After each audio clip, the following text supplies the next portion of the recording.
Hello दोस्तों, I am पीके। दोस्तों, स्वागत है आपका आज फिर एक नई वीडियो के साथ जिसका नाम है सर्वनाम। आज हम आपको सर्वनाम पढ़ाएंगे। इससे पहले हमने आपको संज्ञा पढ़ाया था। ये जो हम पढ़ा रहे हैं ये क्या कहलाते हैं? विकारी शब्द। हिंदी व्याकरण के अंदर विकारी शब्द 4 प्रकार के होते हैं। पहले भी आपको मैंने बताया है, संज्ञा, सर्वनाम, विशेषण और क्रिया।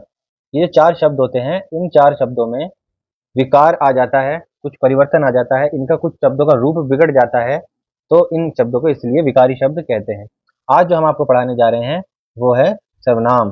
काफ़ी सारे सवाल सर्वनाम से पूछे जाते हैं, घुमा फिराकर अलग अलग प्रकार से। तो मैंने इस तरीके के सवाल भी वीडियो के एंड में आपके लिए रखे हैं। तो चलिए दोस्तों, शुरू करते हैं सर्वनाम। दोस्तों, यहाँ पर आपको एक छोटी सी कहानी दिखाई दे रही है। इस कहानी को पढ़ते हैं। किसी जंगल में एक शेर रहता था। शेर जंगल का राजा था। शेर बहुत ही खूंखार था। शेर प्रतिदिन एक जानवर का शिकार करके खा जाता था। इससे जंगल के सभी जानवर बहुत भयभीत रहते थे। सभी जानवरों ने मिलकर एक योजना बनाई। शेर ने बात मान ली। अब शेर के पास प्रतिदिन एक जानवर भेज दिया जाता। इससे शेर का आतंक भी खत्म हो गया तथा शेर को शिकार ढूंढने से भी छुटकारा मिल गया। एक छोटी सी कहानी या आपको दिखाई दे रही है जो आपने अभी पढ़ी। इसके अंदर आपने एक बात पर गौर किया होगा कि यहाँ पर जो शेर जो है, शेर के बारे में बात हो रही है। बार बार शेर शब्द का यहाँ पर प्रयोग किया गया है। तो चलिए, अब हम एक दूसरे तरीके से इसी कहानी को पढ़ते हैं और आप देख सकते हैं यहाँ पर। दोबारा से पढ़ते हैं इसको। किसी जंगल में एक शेर रहता था। वह जंगल का राजा था। वह बहुत ही खूंखार था। वह प्रतिदिन एक जानवर का शिकार करके खा जाता था। इससे जंगल के सभी जानवर बहुत भयभीत रहते थे। सभी जानवरों ने मिलकर एक योजना बनाई। उसने बात मान ली। उसके पास प्रतिदिन एक जानवर भेज दिया जाता। इससे उसका आतंक भी खत्म हो गया तथा उसे शिकार ढूंढने से भी छुटकारा मिल गया। तो जो पहला अनुच्छेद आपने यहाँ पर पढ़ा और जो दूसरा अनुच्छेद यहाँ पर पढ़ा, इन दोनों में आपको क्या अंतर नजर आया? इनमें एक अंतर मैं आपको बता देता हूँ। यहाँ पर बार बार मैंने शेर शब्द का प्रयोग किया था, किंतु जब मैंने दूसरे तरीके से इस कहानी को प्रस्तुत किया तो यहाँ पर मैंने शेर शब्द का प्रयोग एक बार किया और फिर शेर शब्द के स्थान पर वह, उसने, उसका, उसके, उसे, इस प्रकार के शब्दों का प्रयोग किया। तो मैंने क्या किया? संज्ञा, शेर क्या है? शेर संज्ञा शब्द है और संज्ञा शब्द के स्थान पर मैंने कोई दूसरा शब्द प्रयोग किया, जैसे वह, उसका। तो संज्ञा शब्द के स्थान पर जो दूसरा शब्द कोई प्रयोग किया उसे ही क्या कहा जाता है? उसे ही सर्वनाम कहते हैं। आइए और डिटेल से इसके बारे में जानते हैं। इसकी परिभाषा यही है, संज्ञा के स्थान पर प्रयुक्त किए जाने वाले शब्दों को सर्वनाम कहते हैं। जैसे मैं, तुम, मेरा, तुम्हारा, आप, कोई, कुछ, वह, उसका, हम आदि। इस तरह के जो शब्द हैं ये क्या कहलाते हैं? सर्वनाम, क्योंकि हम संज्ञा के स्थान पर इन शब्दों का प्रयोग कर लेते हैं। अब सर्वनाम के 6 भेद होते हैं। सबसे पहले पुरुषवाचक, निश्चयवाचक, अनिश्चयवाचक, प्रश्नवाचक और संबंधवाचक, और एक आखिरी है निजवाचक सर्वनाम। तो ये 6 सर्वनाम हमें पढ़ने हैं और इन्हीं में से एग्जाम्स में सवाल पूछे जाते हैं। अगर कोई पूछे सर्वनाम के कितने भेद हैं, तो सर्वनाम के भेद 6 होते हैं। ये प्रश्न भी परीक्षाओं में पूछा जाता है, सर्वनाम के कितने भेद होते हैं।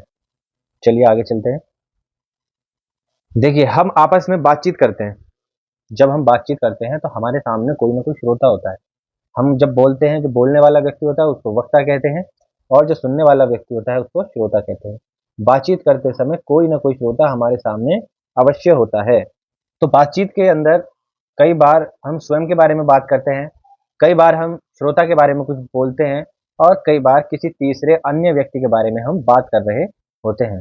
जब हम स्वयं के बारे में बात कर रहे होते हैं तो हम कैसे बात करते हैं? मैं लखनऊ जा रहा हूँ, तो मैंने स्वयं के लिए मैं शब्द का प्रयोग किया। श्रोता के बारे में जब बात कर रहे होते हैं तो हम कहते हैं तुम कल चले जाना, तो यहाँ पर तुम शब्द का प्रयोग किया श्रोता के लिए जो हमारी बातें सुन रहा है। तीसरे व्यक्ति के बारे में जब हम बात करते हैं तो हम कहते हैं वह कहाँ मिलेगा, यानी कि थर्ड पर्सन है कोई और उसकी बात हो रही है, वह कहाँ मिलेगा। तो बोलने वाले, सुनने वाले तथा जो वहां उपस्थित नहीं है, जो तीसरा व्यक्ति है, उसके लिए जिन सर्वनामों का प्रयोग किया जाता है उन्हें पुरुषवाचक सर्वनाम कहते हैं। जैसे मैं, तुम, वह, वे, आप, हम आदि। तो ये कौन से सर्वनाम कहलाते हैं? पुरुषवाचक। पुरुषवाचक सर्वनाम समझ गए क्या होता है? जब हम अपने बारे में, अपने लिए, श्रोता के लिए या किसी तीसरे व्यक्ति के लिए उसके नाम के स्थान पर जिन शब्दों का प्रयोग करते हैं वो पुरुषवाचक सर्वनाम कहलाते हैं।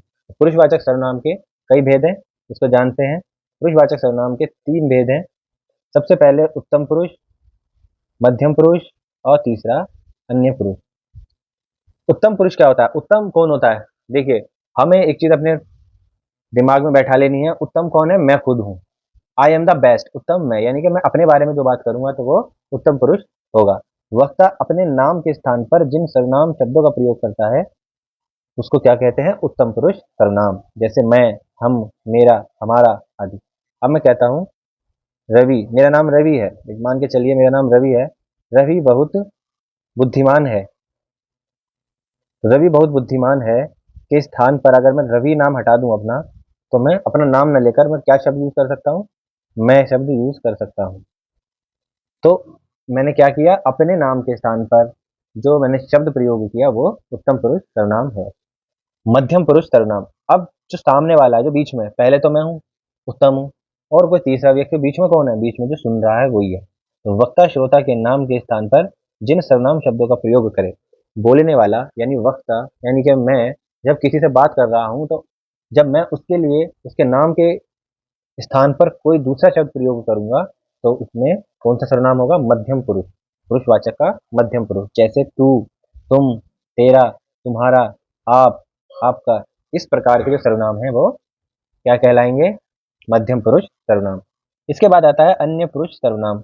वक्ता श्रोता से भिन्न किसी अन्य व्यक्ति के लिए जिन सर्वनाम शब्दों का प्रयोग करता है।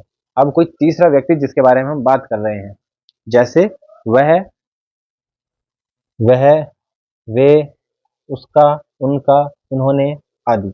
ये हम बात कर रहे हैं किसी तीसरे व्यक्ति के बारे में, तो उनके लिए हमने ये सर्वनाम शब्द प्रयोग किए। तो ये हो गया अन्य पुरुष सर्वनाम। इसमें कोई भी डाउट आपको नहीं रहना चाहिए।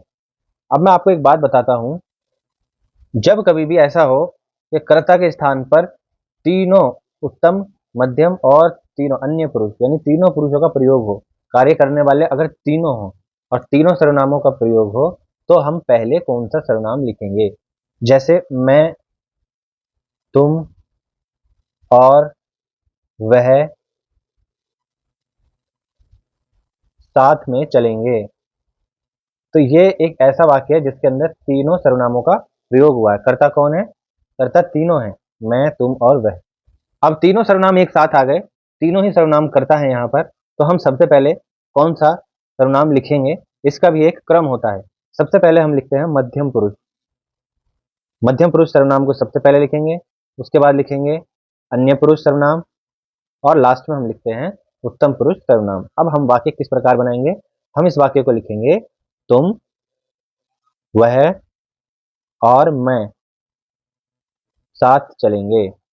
तो इस प्रकार से हम इनका क्रम व्यवस्थित करते हैं। एग्जाम्स में कभी आ जाए तो इस बात को ध्यान में रखना है। चलिए आगे बढ़ते हैं। निश्चयवाचक सर्वनाम। यह समझने से पहले हम यहाँ पर कुछ वाक्य लिखें, पहले इन्हें पढ़ लेते हैं। यह पुस्तक अच्छी है, इन पत्रों को संभाल कर रखो। तो यहाँ पर क्या दिखाई दे रहा है? हमें पता लग रहा है निकटता। इन सर्वनामों से हमें आभास हो रहा है कि वस्तु निकट में रखी है, पास में रखी है कि दूर में रखी है। तो हमें निकटता का बोध हो रहा है, जो निकट की वस्तु अथवा व्यक्ति की तरफ संकेत करे या दूर की वस्तु की ओर संकेत करे। जैसे वह लड़का अच्छा खिलाड़ी है, वो भारत का मानचित्र है। तो यहाँ पर वह और वो जो शब्द हैं या वे शब्द हैं, ये बता रहे हैं किसी दूर की वस्तु या व्यक्ति के बारे में संकेत कर रहे हैं। जो दूर की वस्तु या व्यक्ति है उसकी तरफ संकेत कर रहे हैं। तो निश्चयवाचक सर्वनाम में हमें पता लग जाएगा वस्तु या व्यक्ति की स्थिति कहाँ है, निकट है कि दूर है। निकट के लिए हम यह, ये, इन शब्दों का प्रयोग करते हैं, और दूर के लिए हम वह और वे आदि शब्दों का प्रयोग करते हैं। कहने का तात्पर्य है जिन सर्वनाम शब्दों से किसी निश्चित व्यक्ति अथवा वस्तु का बोध होता है उन्हें निश्चयवाचक सर्वनाम कहते हैं। आगे चलते हैं। अनिश्चयवाचक सर्वनाम। ये निश्चयवाचक सर्वनाम का बिल्कुल विपरीत है। जिस सर्वनाम से यह पता न चले कि ये जो चीज है ये निश्चित व्यक्ति या वस्तु है, पास की है, दूर की है, कुछ भी अंदाजा ना लग पाए, तो वहां पर क्या होता है? अनिश्चयवाचक सर्वनाम। जिस सर्वनाम शब्द से निश्चित व्यक्ति या वस्तु का बोध ना हो उन्हें अनिश्चयवाचक सर्वनाम कहते हैं। उदाहरण के लिए उधर कोई खड़ा है, कोई खड़ा है उधर, हालांकि उसका नाम तो हमें पता नहीं, सर्वनाम है नहीं, नाम तो उसका पता नहीं क्या नाम है। हो सकता है सुरेश है, महेश है, कौन है हमें नहीं पता, लेकिन कोई खड़ा है तो हमने संज्ञा के स्थान पर इसको प्रयोग किया तो ये क्या हो गया? सर्वनाम हो गया। अब चूंकि निश्चित नहीं है, उसकी निश्चितता कुछ नहीं है, कौन है, कैसा है, पास है, दूर है, कुछ नहीं पता, कोई खड़ा है, तो इसलिए ये अनिश्चयवाचक सर्वनाम है। दाल में कुछ काला है, कुछ पड़ा है दाल में, उसकी निश्चितता नहीं है, तो ये निश्चित अनिश्चितता का बोध करा रहा है। जो जीवित वस्तुएं होती हैं, सजीव चीजें होती हैं, उनके लिए हम कोई, और जो निर्जीव वस्तुएं होती हैं उनके लिए कुछ सर्वनाम का प्रयोग करते हैं। आगे बढ़ते हैं। प्रश्नवाचक सर्वनाम, इसके हम पहले वाक्य पढ़ लेते हैं। उधर कौन खड़ा है? तुम्हारे हाथ में क्या है? आपको किनसे मिलना है? तुम कैसे आए? तो यहाँ पर ये कौन, क्या, किनसे, कैसे, ये जो सर्वनाम प्रयोग किए गए हैं, यह प्रश्न पूछने का काम कर रहे हैं। प्रश्न पूछने का काम कर रहे हैं तो ये प्रश्नवाचक सर्वनाम है। तो ये कैसे हैं? प्रश्नवाचक सर्वनाम। जैसे उधर कौन खड़ा है, कौन मतलब कोई व्यक्ति है, उसका नाम नहीं पता, उसके नाम के स्थान पर कौन लिख दिया। अब चूंकि कौन जो शब्द है ये प्रश्न पूछने का काम कर रहा है, ऐसे ही तुम्हारे हाथ में क्या है? हाथ में कोई वस्तु है, हो सकता है पुस्तक हो सकता है पेन हो, कोई भी वस्तु हो सकती है जो संज्ञा होगी, वो शब्द क्या होगा? संज्ञा शब्द होगी, किंतु हमें नहीं पता तो हमने उसके स्थान पर क्या शब्द प्रयोग किया। अब एक वाक्य मैं आपके लिए लिखता हूं, जैसे तुम क्या खाओगे। तो यहाँ पर भी देखिए प्रश्नवाचक है, ये भी यहाँ पर भी क्या आया है, लेकिन ये वाला जो क्या है, इसका जो अर्थ है वो सर्वनाम के रूप में है, वो संज्ञा के स्थान पर प्रयोग हो रहा है, और ये वाला जो क्या है वो क्रिया के लिए प्रयोग हो रहा है, तुम क्या खाओगे। तो यहाँ पर जो अंतर है वो आपको समझना होगा। जब संज्ञा के लिए, संज्ञा के स्थान पर शब्द प्रयोग हो तो वो प्रश्नवाचक कहलाएगा। तुम कैसे आए? संज्ञा के स्थान पर कैसे आए, अर्थात पैदल चलकर आए, बाइक से आए, कार से आए, बस से आए, कैसे आए, वो संज्ञा के स्थान पर प्रयुक्त हो रहा है। तो जिन सर्वनाम से किसी संज्ञा के विषय में प्रश्न का बोध हो उन्हें प्रश्नवाचक सर्वनाम कहते हैं। आगे देखते हैं संबंधवाचक सर्वनाम।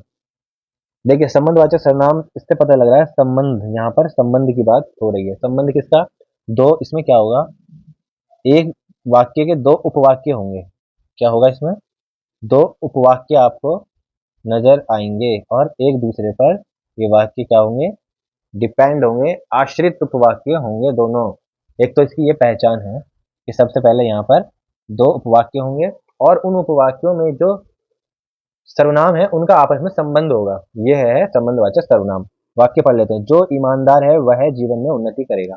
यहाँ पर दो उपवाक्य हैं, पहला उपवाक्य ये नजर आ रहा है आपको, दूसरा उपवाक्य ये। अब इन दोनों को पृथक पृथक पढ़ने का प्रयास करो। जो ईमानदार है, हमने ये वाक्य पढ़ा तो हमें लगा कि ये अधूरा है। अब पढ़ो अगला, वह जीवन में उन्नति करेगा। वह जीवन में उन्नति करेगा, इसका मतलब ये भी अधूरा है। तो दोनों मिलकर के पूरा अर्थ देंगे और इसके अंदर दो सर्वनाम होंगे। ठीक है, दो पहचाने, दो सर्वनाम होंगे, दो उपवाक्य होंगे, दोनों आपस में आश्रित होंगे एक दूसरे पर और दोनों का अर्थ एक दूसरे के बगैर अधूरा होगा। जिसकी लाठी, ये एक उपवाक्य है। उसकी भैंस, यहाँ पर जिसकी, उसकी, जो, वह, वो, जो बोएगा वही काटेगा। तो ये क्या है? दो दो दो वाक्य मिलेंगे यहाँ पर और दोनों आश्रित होंगे और दो ही सर्वनाम मिलेंगे और दोनों सर्वनामों में आपस में संबंध स्थापित होगा, वहां पर संबंधवाचक सर्वनाम होगा। जो सर्वनाम वाक्य के दूसरे भाग में आए किसी दूसरे सर्वनाम से संबंध बताते हैं उन्हें संबंधवाचक सर्वनाम कहते हैं। जो, वह, जिसकी, उसकी, जिसे, उसे, इस प्रकार के शब्द आपको मिलेंगे। आगे देख लेते हैं निजवाचक सर्वनाम। निज का अर्थ होता है स्वयं। निज का अर्थ क्या होता है? स्वयं, अपने आप, अपनेपन के लिए निज शब्द का प्रयोग किया जाता है।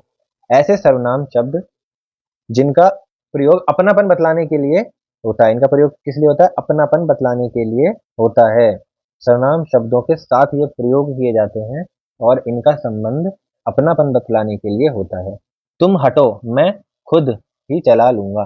तुम स्वयं यह कार्य करो, मैं आप ही लिख लूंगा। तो यहाँ पर सर्वनाम शब्दों के साथ जो सर्वनाम प्रयोग होते हैं और वो सर्वनाम शब्द के साथ अपनापन बतलाने का काम करते हैं। जैसे ये खुद जो है वो इस मैं के साथ अपनापन बताने का काम कर रहा है, ऐसे ही यहाँ पर जो स्वयं है वो तुम के साथ अपनापन बताने का काम कर रहा है, और आप जो शब्द है वो मैं के साथ अपनापन का अर्थ दे रहा है, अपनापन बताने का कार्य कर रहा है, तो इसलिए इन्हें निजवाचक सर्वनाम कहते हैं।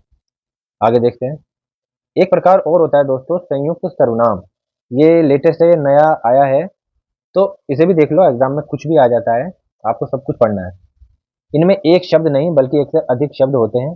संयुक्त का मतलब होता है आपस में मिलाकर, यानी दो या दो से अधिक चीजों को जब आपस में मिलाते हैं उसे कहते हैं संयुक्त, यानी मिला जुला रूप। तो मिला जुला सर्वनाम। संयुक्त सर्वनाम स्वतंत्र रूप से या संज्ञा शब्दों के साथ भी प्रयुक्त होता है, जैसे जो कोई, कोई और, जो कुछ, सब कुछ, और कुछ, कोई भी, कुछ एक, कुछ भी, कोई ना कोई, कुछ कुछ आदि। तो ये या तो स्वतंत्र रूप से प्रयोग होते हैं या संज्ञा शब्दों के साथ में प्रयोग होते हैं, और उन्हें क्या कहते हैं, संयुक्त सर्वनाम। जैसे घर में कोई ना कोई व्यक्ति, यहाँ पर ये संज्ञा शब्द है, ये संज्ञा शब्द है, और इस संज्ञा शब्द के साथ में सर्वनाम प्रयोग हुआ है। घर में कोई ना कोई व्यक्ति अवश्य छुपा है। घर में कोई घुस गया और छुपा हुआ है वो, तो घर में कोई ना कोई व्यक्ति अवश्य छिपा है, तो यहाँ पर क्या है, संयुक्त सर्वनाम। जो कोई मेरी गाय ढूंढेगा उसे इनाम मिलेगा, जो कोई। तो इस प्रकार के जो सर्वनाम है उनको हम संयुक्त सर्वनाम कहते हैं। समझ में आ रहा है आपको? आगे चलते हैं। अब हम देखते हैं कुछ प्रश्न जो परीक्षाओं में पूछे जाते हैं। जैसे वह किताब मेरी है, यहाँ पर वह के अंदर कौन सा सर्वनाम है? तो यहाँ पर जो वह शब्द है, अब उसके बारे में देखिए। ये किताब संज्ञा की विशेषता बता रहा है, इशारा कर रहा है, ये क्या कर रहा है, संकेत दे रहा है। इस किताब की स्थिति बता रहा है, किताब पास में है कि दूर में है। तो किताब कहाँ पर है, वह किताब दूर रखी है, यानी कि निश्चित है। यह होगा तो भी निश्चित होगा, वह होगा तो भी निश्चित होगा। निश्चितता का बोध करा रहे हैं किताब की, तो यहाँ पर निश्चयवाचक सर्वनाम हो जाएगा। नेक्स्ट, तुम खेल रहे हो, तुम कौन सा है, मैं, आप, तुम। ठीक है, इस तरह के सर्वनाम में पुरुषवाचक होते हैं, और पुरुषवाचक में भी कौन सा पुरुष, मध्यम पुरुष, मध्यम पुरुषवाचक सर्वनाम है। बाहर से कोई झांक रहा है, कोई से पता लग रहा है, ये अनिश्चितता है। क्या है, अनिश्चितता, तो यह अनिश्चयवाचक सर्वनाम हो जाएगा। वहां कौन खड़ा है, कौन, यहाँ पर देखिए इसकी पहचान क्या है, एक तो यहाँ पर प्रश्नवाचक चिन्ह आप देख सकते हो, और दूसरा कौन। जैसे शब्द किन से, इस तरह के शब्द आते हैं तो वहां पर प्रश्नवाचक सर्वनाम होता है। यहाँ पर हम आसानी से बता सकते हैं प्रश्नवाचक है। आप कहाँ से आए हैं, आप, आप कौन सा सर्वनाम हो जाएगा, आप कहाँ से आए हैं, यहाँ पर हो जाएगा आपका पुरुषवाचक। और पुरुषवाचक में भी कौन सा, मध्यम पुरुष, क्योंकि यहाँ पर श्रोता के लिए हमने शब्द प्रयोग किया है। हम इस काम को आप ही कर लेंगे, यहाँ पर भी आप आ गया, इसमें भी आप आया था और इसमें भी आप आ गया, लेकिन जो दोनों आप आए हैं वो दोनों का जो अर्थ है उस अर्थ को पकड़ो। यहाँ पर जो आप आया है वो संज्ञा के लिए प्रयोग हुआ है, उसके नाम की जगह प्रयोग हुआ है, श्रोता के नाम के स्थान पर। लेकिन यहाँ पर जो आप आया है वो निजता का बोध कराने के लिए आया है। किसकी निजता, इनकी, हम के लिए साथ में निजता का बोध करा रहा है, अपनेपन का बोध करा रहा है, ये वाला आप यहाँ पर निजवाचक सर्वनाम हो जाएगा। जिस सर्वनाम में किसी वस्तु, व्यक्ति या घटना, व्यापार का निश्चित ज्ञान होता है, यानी किसी व्यक्ति वस्तु की निश्चितता का बोध होता है, तो उसे क्या कहते हैं, निश्चयवाचक सर्वनाम। ठीक है, सर्वनाम का अर्थ क्या होता है, शाब्दिक अर्थ ही क्या होता है, सभी का नाम। सभी के नामों के स्थान पर जो शब्द प्रयुक्त किए जा सकते हैं उनको सर्वनाम कहते हैं। एक प्रश्न और देख लेते हैं। मैं अपने आप खा लूंगा तथा आजकल लोग अपना अपना मतलब सिद्ध करते हैं। मैं अपने आप, अपने आप, और लोग अपना अपना, ये साथ में ही है, अपना अपना मतलब सिद्ध करते हैं, में कौन सा सर्वनाम है? ये इसका ऑप्शन है 4। अब आप बताइए, निजवाचक है, संयुक्त सर्वनाम है, निश्चयवाचक है, या पुरुषवाचक है? अब देखिए, निश्चयवाचक और पुरुषवाचक तो होगा नहीं, तो फिर क्या होगा, या तो निजवाचक होगा या संयुक्त सर्वनाम होगा। अब मैंने बताया था कि जो दो सर्वनाम एक साथ आ जाएं, मैं क्या है, ये हमारा सर्वनाम है, और इसके साथ में संज्ञा सर्वनाम के साथ में जो सर्वनाम आते हैं वो क्या करते हैं, लोगों के साथ में अपना अपना आ रहा है। दो सर्वनाम एक साथ आ गए तो कौन सा सर्वनाम है, संयुक्त सर्वनाम। तो दोस्तों ये थी आज की हमारी सर्वनाम के ऊपर पूरी वीडियो, डिटेल से मैंने आपको समझा दिया है। आपसे एक रिक्वेस्ट है, मेरी वीडियो अगर आपको अच्छी लगे तो वीडियो को लाइक करें, शेयर करें, और चैनल को सब्सक्राइब करना ना भूलें। धन्यवाद।